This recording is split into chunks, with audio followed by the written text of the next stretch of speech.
Se levantó despacio, acomodó su pequeña chaqueta gris y dijo con una voz firme que no parecía de un niño. Nos vamos. Y esta vez es definitivo. Nunca olvidaré cómo el comedor quedó en absoluto silencio. Mi hijo Mateo, con apenas 9 años, vestido con un traje que insistió en ponerse para la cena de Nochebuena, apoyó las 2 manos sobre la mesa larga y repitió: Nos vamos para siempre. Miraba directamente a mi suegra, Carmen. Todavía había restos de turrón y pastel en los platos. Las luces del árbol parpadeaban en la esquina. Mi cuñada sostenía su móvil grabando lo que segundos antes era un momento perfecto para las redes. Mi cuñado estaba a mitad de una carcajada por un comentario trivial. Y las palabras de Mateo atravesaron la sala como una ráfaga de aire helado en una habitación cálida. Y lo más sorprendente fue que no lo detuve. Si alguien me hubiera dicho un año atrás que mi hijo sería quien enfrentaría a la persona más dominante y manipuladora de nuestras vidas, mi suegra, me habría reído. O habría llorado. Probablemente ambas cosas. Porque yo no fui criada para confrontar. A mí me enseñaron a bajar la mirada, a sonreír aunque doliera, a mantener la paz aunque me rompiera por dentro. La familia es lo primero, repetía mi propia madre cuando yo era pequeña. Las apariencias importan más que los sentimientos. Pero Mateo no heredó esa lección. Esa misma mañana entró en mi habitación con su ropa bien doblada entre los brazos. Mamá, ¿puedo vestirme elegante esta noche?, preguntó con una calma extraña. Sus zapatos estaban un poco polvorientos de la última vez que los usó, en la reunión escolar donde defendió a un compañero. La etiqueta de la chaqueta aún colgaba discretamente. Claro, cariño, respondí, pero no tienes que impresionar a nadie. Él negó suavemente. No es para impresionar. Es para que me escuchen. En ese momento no entendí el peso de esas palabras. Pensé que tal vez quería agradecer algo, o simplemente decir unas palabras bonitas. Mateo siempre ha sido sensible, observador. Nota cuando estoy cansada aunque finja lo contrario. Me trae té sin que lo pida.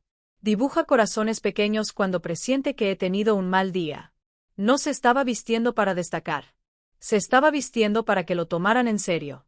Cuando llegamos a casa de mi suegra, el ambiente fue el de siempre. Sonrisas rígidas, abrazos medidos, comentarios disfrazados de bromas. Carmen me miró de arriba abajo. ¿Por qué lo has vestido así?, dijo con una sonrisa fina. Aquí no estamos en un desfile. Mateo no respondió. Se sentó derecho, con las manos entrelazadas, escuchando. Yo debería haber dicho algo. Defenderlo. Defenderme. Pero sonreí. Como siempre. Durante la cena, los comentarios comenzaron a caer, uno tras otro. Sobre mi trabajo, tan inestable. Sobre cómo ella habría criado mejor a Mateo. Sobre lo afortunada que era de que la familia tolerara mis decisiones. Siempre lo hacía igual. Palabras lo bastante suaves para que nadie protestara, pero lo bastante afiladas para herir. Yo llevaba años justificándola. Así es ella, me repetía. No vale la pena discutir. Pero Mateo no tenía mis años de excusas. Él solo tenía un sentido claro de lo que es justo y lo que no. Después de que el postre fue servido y las conversaciones volvieron a superponerse, me miró con esos ojos tranquilos. ¿Puedo decir algo?, asentí sin imaginar lo que venía. Se puso de pie. Me vestí así para que me escucharan, dijo. Y quiero que sepan que mamá y yo no vamos a volver más. El silencio fue más pesado que cualquier grito. En ese instante entendí que no solo se estaba protegiendo a sí mismo. Me estaba protegiendo a mí. Y por primera vez en muchos años, no me sentí pequeña. Cuando alguien menciona una celebración familiar, uno imagina risas, brindis, fotos junto al árbol y conversaciones que se alargan hasta la madrugada. Para mí, las cenas de Navidad en casa de mi suegra siempre han sido otra cosa. Mi nombre es Lucía. Tengo 33 años, soy madre soltera y vivo con mi hijo Mateo en un pequeño piso de 2 habitaciones en las afueras de Sevilla. No es grande ni lujoso, pero es nuestro. Es tranquilo. Es cálido. Es seguro. Muy diferente a la casa donde yo crecí. Mateo tiene 9 años. Es callado cuando estamos fuera, pero en casa habla sin parar. Se disculpa si pisa una hormiga por accidente. Me toma de la mano en el supermercado sin que tenga que pedírselo. Y observa todo. Mucho más de lo que aparenta. Una semana antes de la cena, mientras removía la leche con cereales, me preguntó: ¿de verdad tenemos que ir este año? Sonreí con cansancio. Ya sabes cómo es la abuela Carmen. Le gusta que estemos todos. No le dije lo que realmente pensaba. Yo ya estaba agotada antes de empezar. Cada año era igual. Llegábamos. Ella elogiaba a los demás.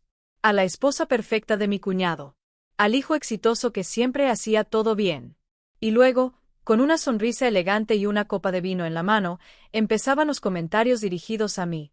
Que si mi trabajo como diseñadora freelance era inestable. Que si Mateo necesitaba más disciplina. Que si yo parecía más cansada que de costumbre. Nunca lo decía de forma directa. Siempre envuelto en cortesía. Siempre imposible de señalar sin quedar como exagerada. Si respondía, era demasiado sensible. Si callaba, me hacía pequeña. Carmen es una mujer que exige perfección en los demás mientras se permite todas sus imperfecciones. La casa siempre impecable. Las servilletas combinando con los manteles. Las fotos familiares perfectamente encuadradas. Pero el afecto siempre tenía condiciones. Crecí aprendiendo que el amor se gana. Si sacaba buenas notas, preguntaba por qué no eran excelentes.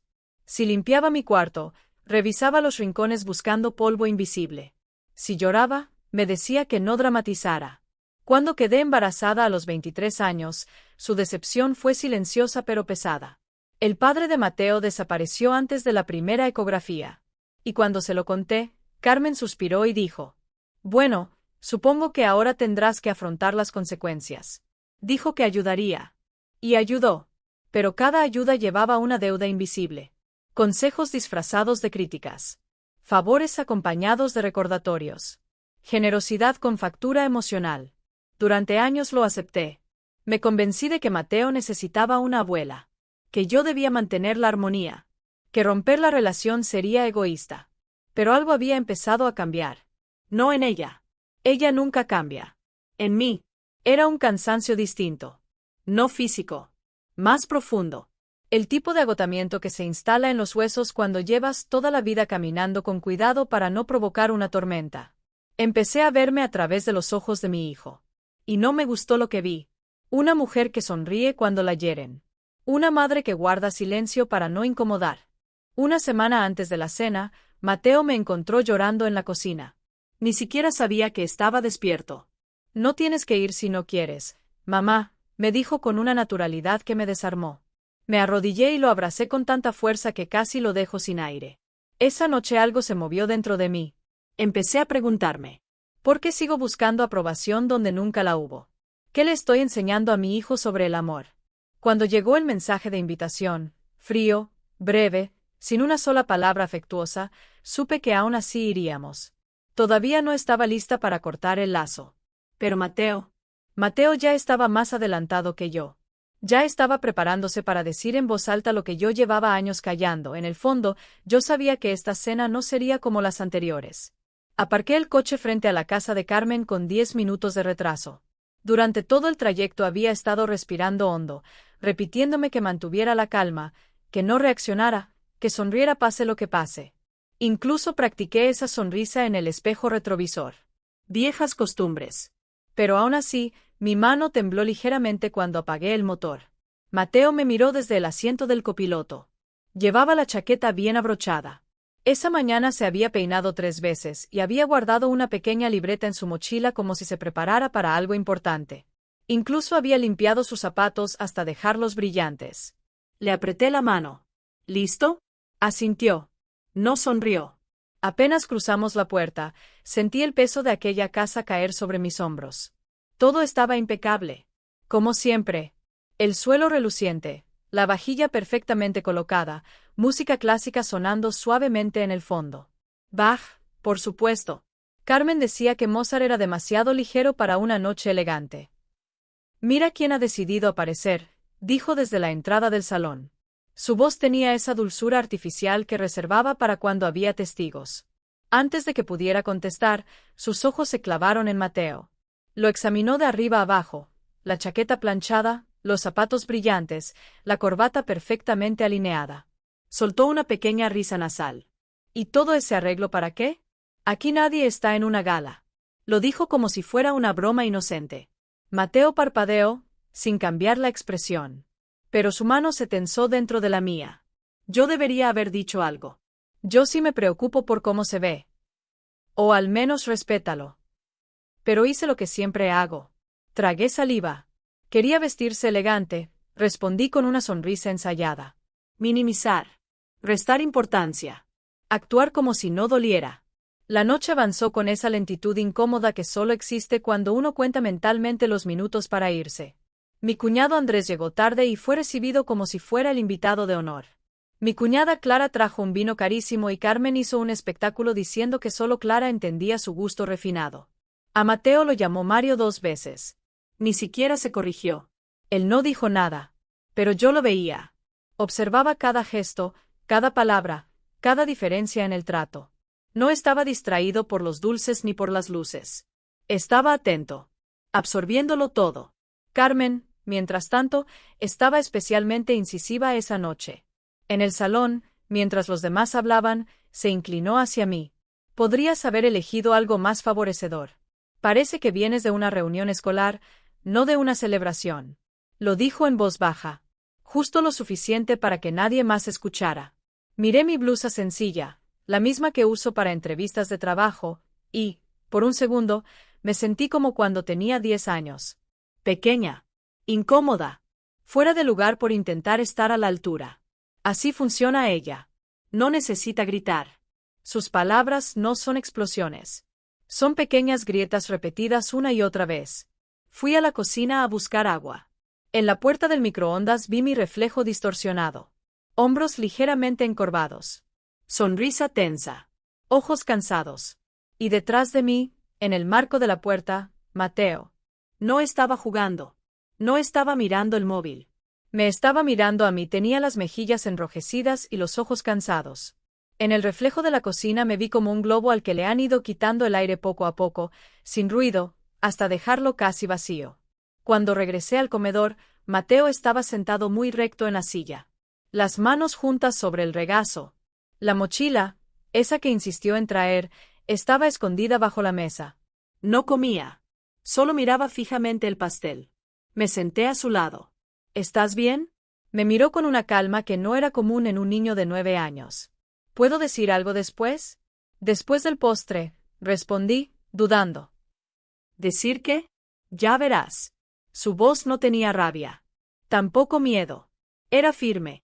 Y en ese instante sentí un escalofrío. No estaba molesto. Estaba decidido. No era un impulso infantil ni una búsqueda de atención. Llevaba tiempo preparando ese momento. Y entendí por qué se había vestido así.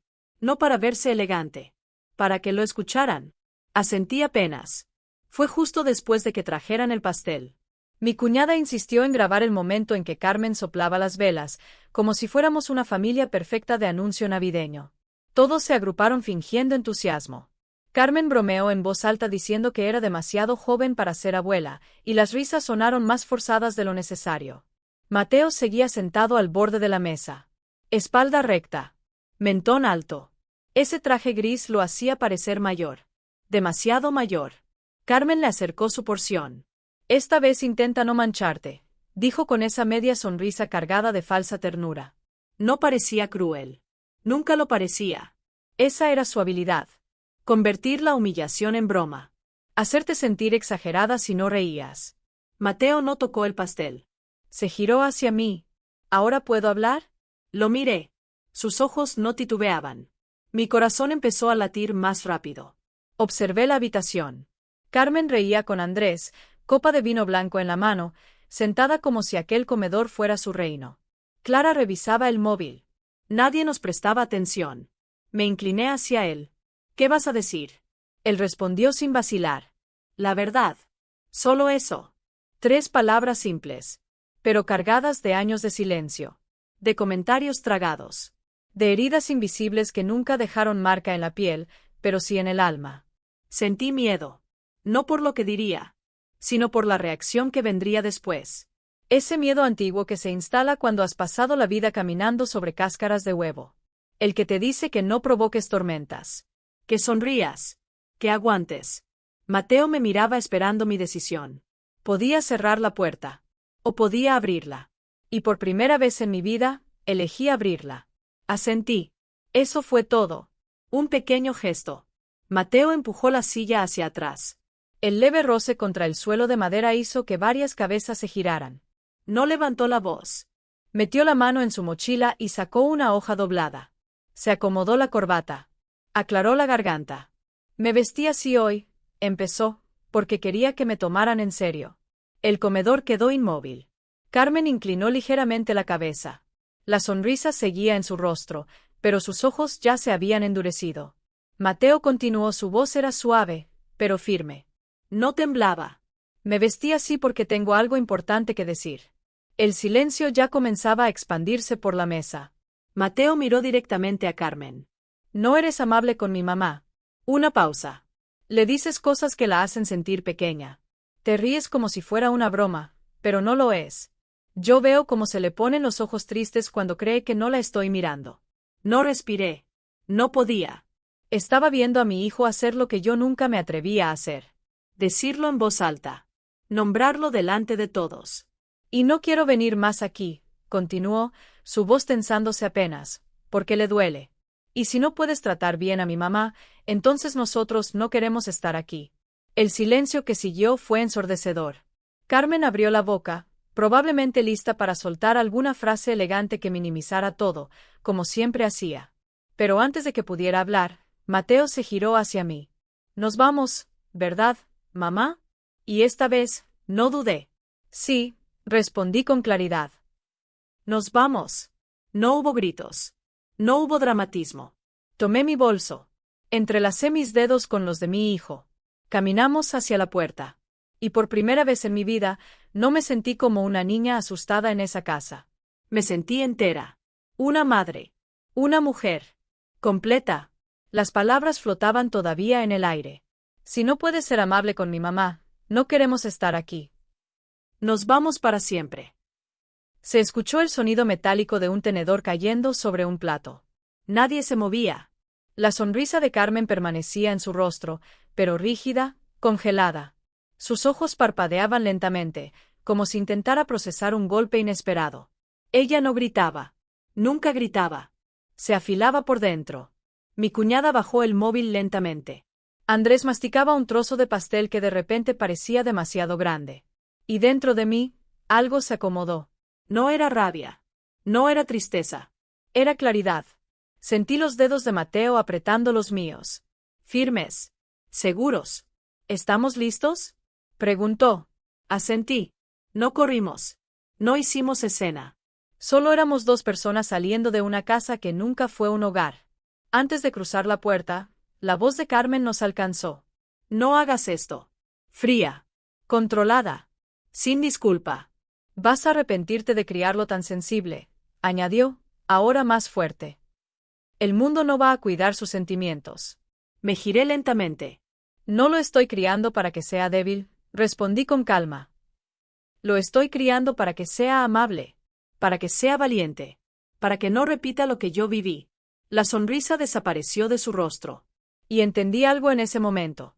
No le sorprendía que Mateo hablara. Le sorprendía que yo no lo detuviera. Había pasado años moldeándome para que fuera pequeña y silenciosa. Nunca imaginó que ni él ni yo romperíamos el molde. Salimos. El aire frío de la noche nos golpeó el rostro.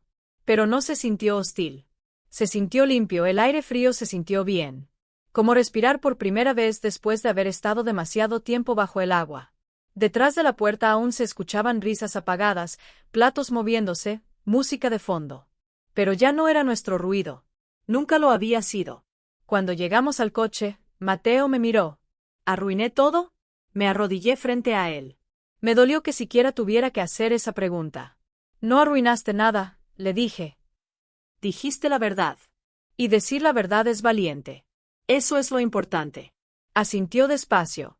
Vi cómo algo pesado se desprendía de sus hombros. Quizás no entendía todas las capas de lo que había ocurrido. Pero entendía lo esencial. Que el amor no debería sentirse como caminar sobre cristales. Que el respeto no se mendiga, ni siquiera en la familia. Que proteger tu paz a veces significa alejarte de quienes no quieren cambiar. Durante el camino a casa miró por la ventana. No estaba tenso. No estaba ansioso. Estaba tranquilo. Como si hubiera soltado algo que llevaba guardando mucho tiempo. Yo todavía temblaba, pero no de miedo. Era adrenalina. Era alivio. Y era algo que no sentía desde hacía años. Orgullo. Orgullo de él. Y, por primera vez, también de mí. Porque esta vez no me encogí. No justifiqué la crueldad. No fingí que no dolía. Dejé que mi hijo dijera la verdad. Y me quedé a su lado dentro de ella. Esa noche no fue solo una cena. Fue el final de una historia en la que llevaba atrapada 33 años. Fue el día en que dejamos de interpretar el papel que Carmen había escrito para nosotros. Mateo no era solo un niño con traje. Era un espejo. Un reflejo de lo que yo podía hacer si dejaba de pedir perdón por necesitar un amor que no lastima. Cuando entramos en nuestro pequeño piso, se quitó los zapatos de un salto, dejó la chaqueta en el sofá y dijo: «Tengo hambre. ¿Hay pasta con queso?» Me reí. Pero de verdad. Preparamos la cena juntos. Sin velas. Sin cámaras. Sin sonrisas ensayadas. Solo calor. Seguridad. Libertad. Y por primera vez en mi vida, no sentí que faltara algo. No solo nos fuimos de una casa. Salimos de un ciclo. Esa noche, cuando Mateo ya dormía, me senté sola en el salón con una manta sobre los hombros. La televisión murmuraba de fondo, pero no estaba mirando nada. Pensaba. No había sido solo un momento dramático. No había sido solo un niño hablando en una mesa. Habíamos abandonado algo mucho más grande que una celebración. Habíamos dejado atrás generaciones de silencio. Creí que sentiría culpa. Esa culpa antigua que se disfraza de lealtad familiar. Pero no la sentí. Sentí paz. Como si me hubiera bajado de una cinta en movimiento sin darme cuenta de que llevaba años corriendo en ella. Por primera vez, no había angustia en mi pecho. Pensé en todas las veces que me reduje en esa casa. En los espejos frente a los que intenté arreglar algo que nunca estuvo roto. En las mentiras que acepté, que no era suficiente, que mi voz no importaba, que el amor se ganaba soportando. Y pensé en Mateo. En cómo se puso de pie. Sereno. Claro. Valiente. No estaba enfadado. No gritó. Solo fue honesto. Me había visto. De verdad. Y en lugar de volverse pequeño como yo aprendí a hacerlo, eligió ser fuerte. Ese discurso no era solo sobre Carmen. Era sobre mí. Era su manera de decir: «Tú importas. Mereces algo mejor. Y yo no voy a quedarme callado». Y entendí algo más. Aunque yo era la madre, él me había protegido de una manera que yo nunca aprendí a protegerme. Una sabiduría que no nace de la edad, la valentía no aparece de la nada. Nace de observar. De sentir profundamente. De crecer en un hogar donde la verdad se dice, incluso cuando la voz tiembla al pronunciarla. Ese día, Mateo no solo habló por mí. Me mostró quién estaba empezando a ser. Y también quién podía llegar a ser yo, si dejaba de vivir pidiendo permiso para existir. A la mañana siguiente envié un mensaje breve al grupo familiar. Mateo y yo no asistiremos a futuras reuniones. Les pedimos que respeten nuestra decisión. No es un tema abierto a debate. Carmen no respondió. Clara reaccionó con un simple emoji. Andrés escribió una sola palabra. Entendido. Y, sorprendentemente, fue suficiente. 2 semanas después comencé terapia. Por primera vez no entré sintiendo que debía justificar mi presencia. Me senté y dije con claridad: no quiero repetir lo que viví. Ese se convirtió en mi objetivo. No venganza. No reconciliación forzada. Solo sanación. Crecimiento. Paz. Mateo y yo empezamos a crear nuevas tradiciones. En la fecha en la que solíamos ir a casa de Carmen, fuimos al lago a dar de comer a los patos. En Navidad nos quedamos en pijama todo el día viendo distintas versiones de El Grinch. El Día de la Madre me trajo desayuno a la cama, tostadas en forma de corazón y un vaso de leche demasiado lleno. Me gusta nuestra familia ahora, me dijo una mañana. Es tranquila. Sonreí. A mí también.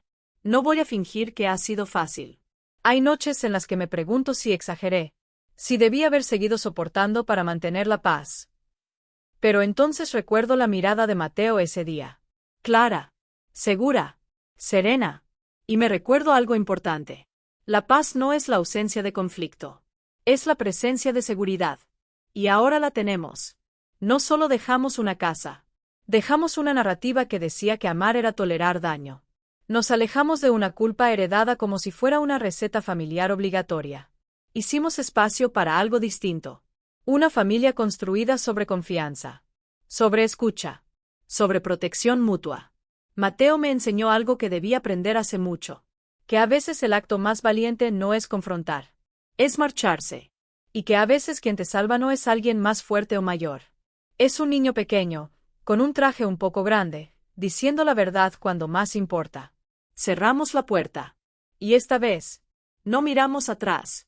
Si esta historia te tocó el corazón, si alguna vez tuviste que alejarte de alguien que debía amarte pero no supo hacerlo bien, quiero que recuerdes esto.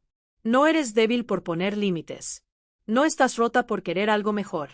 Y no estás sola. Romper un ciclo en el que creciste puede ser lo más difícil del mundo. Pero es posible. Y cuando lo haces, le das permiso a quienes vienen detrás, tus hijos, tus sobrinos, incluso quienes simplemente te observan, para hacer lo mismo. Si esta historia significó algo para ti, compártela con alguien que lo necesite. Y sobre todo, cuídate. Mereces al menos eso.